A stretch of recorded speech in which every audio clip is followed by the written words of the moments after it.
Oy Allah! Oy bir ay Allah! Oy mən burada isə tükənmərəm da! Bundan sonra istəyirəm, buranı mən alam. Yaşay burada istirahət mərkəzi, yaşamaq üçün yurt yeri kuram burada mən. Bura çox gözəl yerdir, gedim hələ maraqlandım biraz. Bunları mən sevdim ay Allah, sevdim buraları. Buradan çayzat gedib.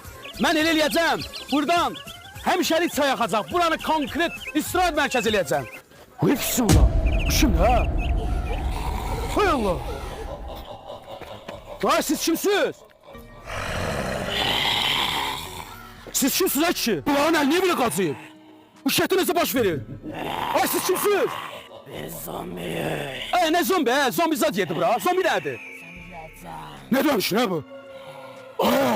Mən o vaxt kinoda baxırdım zombi adamı yiyənlər. Bu nədir? Bu qayda başlar. Bərberəzana gelmişsən sən? Oy Allah, mən bir də burada qalmalıyam. Oy Allah. Oy bir ay Allah. Oy mən burada isə tükənmərəm da. Mən niyə döyür Azərbaycan?